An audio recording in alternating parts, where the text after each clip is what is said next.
Welcome to Do What Matters Most. This is episode 3 in the series, Uniting. Sometimes even when we know something is valuable, we still don't do it. This sometimes happens with marshaling the unity of peers in order to promote achievement in schools and in life. Learn what some schools did to magnify achievement for their students. In this series on uniting, to help us find ways to unite us instead of divide us as people, I've given some examples of heartfelt methods which create unity, and I've identified that the outcomes when parents and school teachers cooperate and are united, how much more successful their children is in the activity of learning. In this episode, number 3, I want to continue discussing some aspect of uniting as far as our schoolrooms are concerned. But I'd like to introduce it by focusing on an important point. The efforts we've made to create respect for diversity have not been accompanied by an increased efforts to gain diversity without sacrificing unity. This is because unity is presumed if people have similar experiences, purposes, or some other common identifying characteristic, like religion, or ethnic group, or cultural background. Now, while this has happened on many occasions, such as in other ethnic groups, racial or religious groupings, what appeared to be natural unity wasn't all that sometimes we thought it was. And so when diversity became so important, I believe that the benefits of respecting diversity appeared to be so important that people just ignored the idea that it's necessary to also unite. So when we try to fix it, we discover that governments cannot legislate matters of the heart, communities of people are often busy with something else, and religions or churches might have been too slow and fragmented instead of gaining the great benefit when people join heartfelt practices which unite them. How do I know this is so?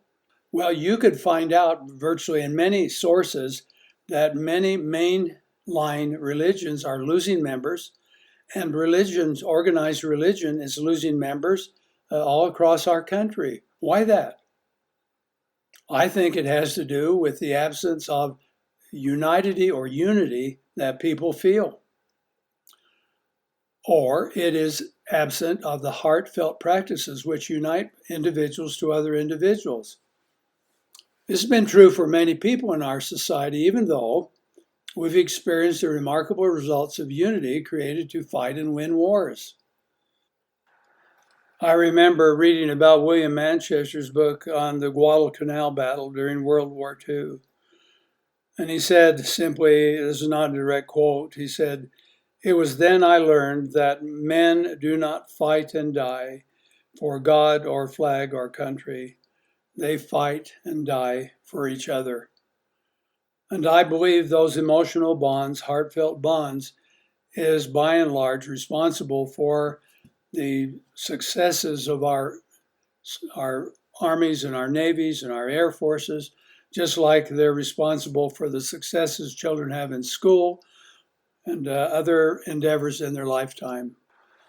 Remembering World War II, I would like to indicate that the idea of racial discrimination during World War II was practiced. And as everybody knows who knows anything about the war, African American soldiers just simply could not live with or fight with or be in the same organization as white people.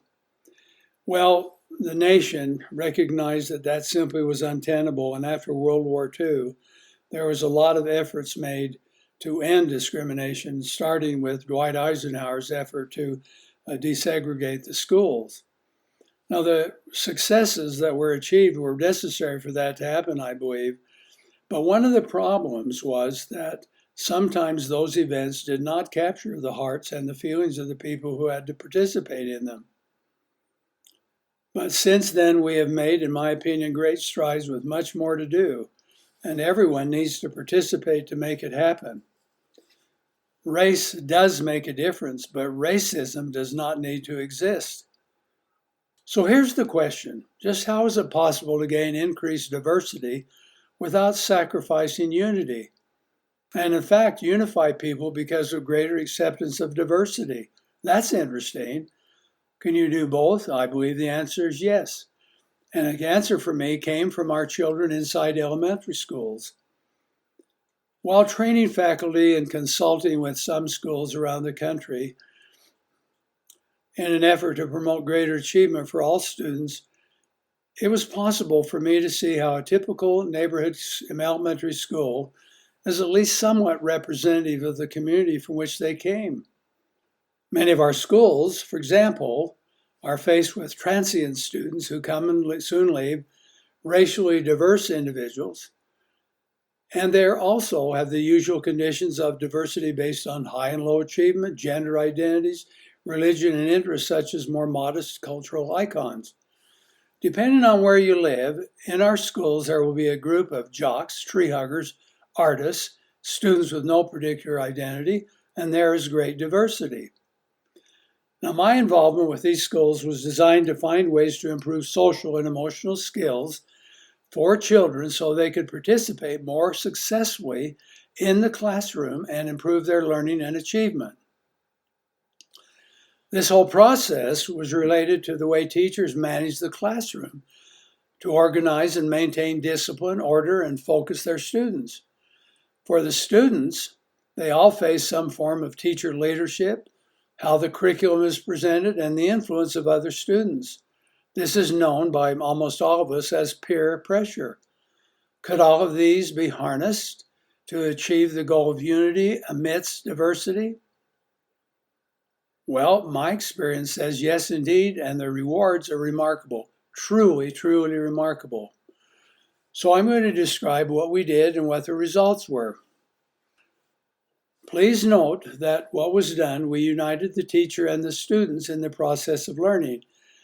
We wanted teachers and students to be more unified in actually promoting the goals that the teacher wanted the students to achieve, that is, learning goals. So number one, we organized a plan for teacher leadership, and the leadership was designed to create a common purpose for the students. Every unit, or every 2 or 3 units, the kids would help the teacher select how much they would learn, with the provision they would always be asked to select goals they believed there was more than they could achieve. Now think about that. So the teacher would say to the students, how much do you think we can learn in this unit? High amount, middle, low? Can we learn these concepts and ideas? And they would have a discussion. And we discovered that when the teacher and the students unified in the selection of how much they would learn, boy, the students began to invest more. Number two, as part of this leadership plan, the teacher implemented a periodic class discussion, which allowed the teachers to praise what was going on, to examine the forms of student behavior that helps the class and what might hurt it or harm it. Even children as young as first grade kids understand what helps achieve their goals of being a good class and achieve a lot. Further, in these discussions, the teachers also identified what forms of behavior harms the class, including disruptions, noise, not taking turns, not giving focus, and turning their homework in late. If they don't turn it on time, the teacher explained, then I have to grade the homework and I have less time to teach. So if you want me to be the most effective teacher, please turn in your homework on time and then I'll be right here teaching more. Number three, over time, increasing numbers of students participated willingly in these discussions and began to spontaneously help one another. Why do you think?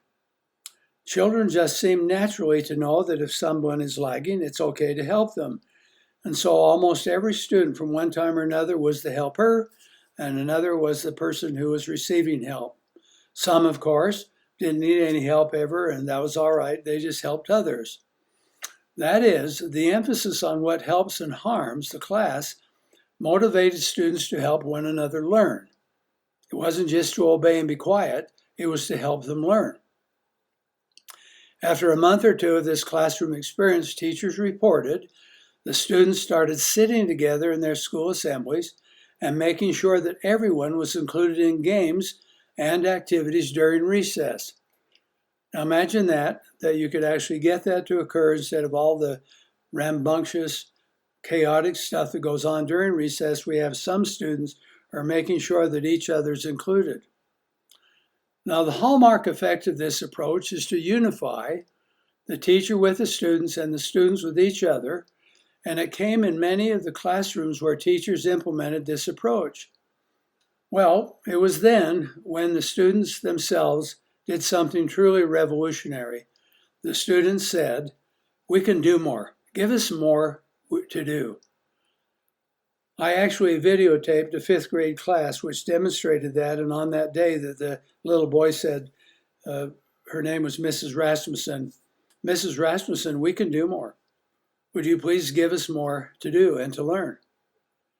Now, what made that exciting for me is the idea that they had discovered some simple tools to organize themselves and unify them in a way that enabled them to get rid of the competitions, get rid of the status agreements or disagreements that sometimes kids have, and to also help them feel safe and protected from one another.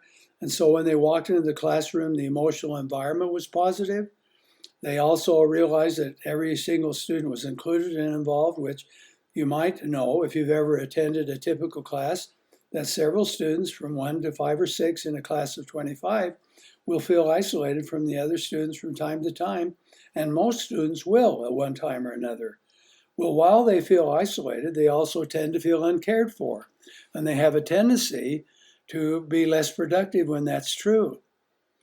We've also seen the following happening, that kids as early as 4th and 5th grade will start telling their peers some of the challenges they face maybe at home, and they'll say, "Well, my mom does this," and another one will say, "Well, try this or try that."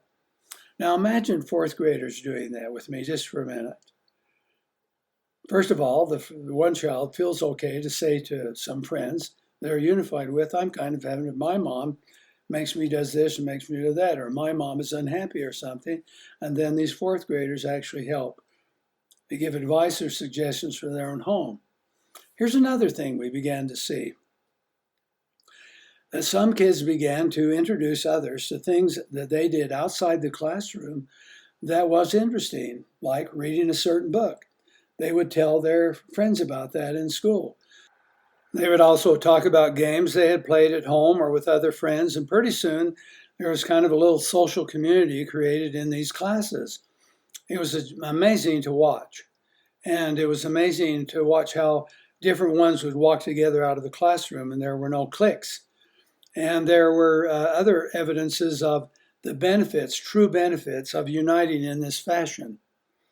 Now, I'd like to conclude this episode by telling you one last demonstration of some older boys in this case, where they decided to perform a useful function because they truly were united in their group so that every member was considered crucial and important to them.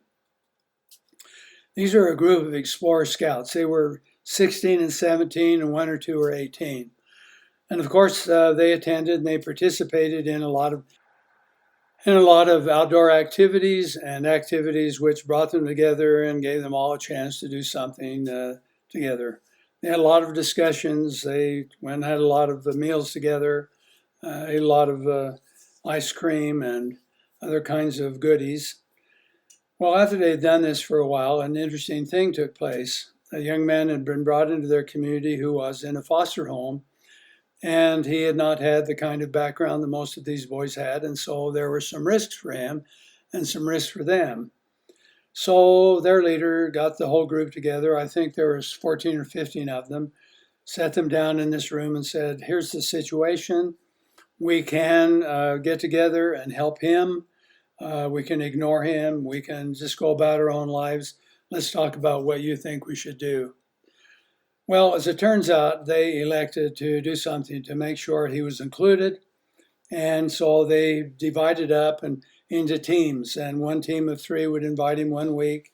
Another team would invite him the next activity. They would get acquainted, and they worked it out so that this new boy would become acquainted with all of the others, one small group at a time. Well, as it turns out, things were going pretty well, and this boy, however, had selected some peers at school that was like his old background, and he got caught in a situation where there was some shoplifting, I believe, and he was caught. And he was sent to the juvenile center and for a stay, and then his case came before the juvenile judge. Now, for whatever reason, the leaders of these boys decided to take all the boys to this hearing. I don't know how many were there, because this is a secondhand story I learned from the leader. And so they were sitting there, and the judge was trying to decide what to do and whom to release the boy in custody and who would be responsible for him. So the leader stood up and said to the judge, "Is it possible for you to release this boy in our custody," meaning this whole group of boys and the leaders? The judge thought about it for a minute, and then he decided it would be perfectly okay, and that's what he did. As far as I know, it's the only recorded time where people united together, a small group of boys, young men, to include and help and promote the well-being of an individual. Now, I want to point out to you that it takes that kind of unity for us to help one another, to find ways to solve others. We can do it as individuals, it's true, but there just has to be some group effort, groups that are united to promote the outcomes that we want in our society, in our families, in our schools, in our businesses elsewhere. I promise you that the effort that it takes for you to learn the tools of uniting families or friends or social groups are worth it in terms of some of the most beneficial results that are available to us in our society. Thank you for listening to this episode of Do What Matters Most, which is sponsored by FirstAnswers.com, where you can find new tools for families and parents of 21st century kids with a focus on emotional self-reliance. Visit FirstAnswers.com to sign up for a free newsletter. Find Do What Matters Most on Facebook and our website, mattersmostmedia.org, where you can ask Dr. Scoresby your own questions. Remember to subscribe to stay up to date with new episodes. Give us a rating and write a review on the podcast app or Google Podcasts, and let us know what you think about Do What Matters Most.